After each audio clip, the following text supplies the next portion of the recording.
महाराष्ट्र तेलुगु साहित्य अकादमी द्वारा कवि सम्मेलन व सांस्कृतिक कार्यक्रम आयोजित। रविवार 1 मार्च को सुबह 9:30 एनडी होटल, चंद्रपुर। राज्य रिपोर्टर न्यूज। महाराष्ट्र तेलुगु साहित्य अकादमी द्वारा चंद्रपुर शहर में रविवार 1 मार्च को सुबह 9:30 बजे स्थान एनडी होटल में तेलुगु साहित्य एवं सांस्कृतिक कार्यक्रम का आयोजन किया जाएगा। चंद्रपुर, गढ़चिरौली और यवतमाल जिलों के तेलुगु भाषी समाज के विभिन्न पदाधिकारी और समाज के नेता भी कार्यक्रम में शामिल होंगे। इस अवसर पर तेलुगु साहित्य पर चर्चा करने के लिए साहित्यकार, शिक्षक, सेवानिवृत्त शिक्षक, अधिकारी तथा साहित्य और संस्कृति प्रेमी आदि उपस्थित रहेंगे।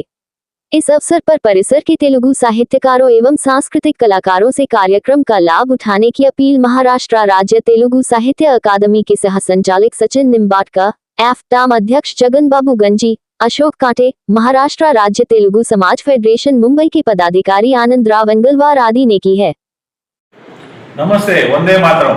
మహారాష్ట్రలో నివసించే తెలుగు వారందరికీ స్వాగతం, సుస్వాగతం.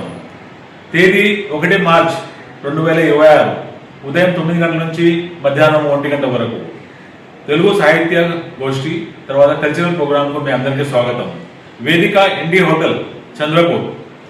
ఈనాడు ఈ కార్యక్రమానికి మన తెలుగు వారందరూ, అన్ని సంఘాలు, ప్రముఖులు, తెలుగు టీచర్లు, తెలుగు కల్చరల్ కళాకారులు, రచయితలు, కవులు వీరందరికీ స్వాగతం.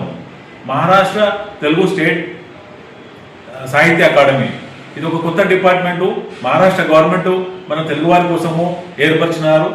ఈ డిపార్ట్మెంట్ ఏర్పరచడానికి మన మాజీ మంత్రి సుధీర్ మున్నేవంటి వారు చాలా మనకు సపోర్ట్ చేశారు. వారు కూడా ఈ కార్యక్రమానికి రానున్నారు. అలాగే తెలుగు వారందరికీ ఆహ్వానము, మీరందరూ తప్పకుండా అందరికీ చెప్పండి, అందరూ రావాలి. మహారాష్ట్రంలో తెలుగు వారి యొక్క మన యొక్క ప్రతిభను మనం చూపించుకోవాలి. తెలుగు భాష నేర్చుకోవాలి, మరాఠీ భాష కూడా నేర్చుకోవాలి. మనందరము తెలుగు మరాఠీ, మనకు తెలుగు తల్లి, మరాఠీ పిన్ని.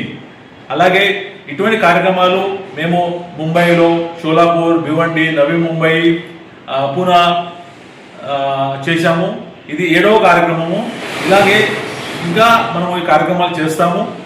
అలాగే తెలుగు వారందరికీ తెలుగు భాషని మనము నలుమూలలా వ్యాపించేటట్టు చేద్దాము. జై తెలుగు, జై మరాఠీ. నమస్కారం.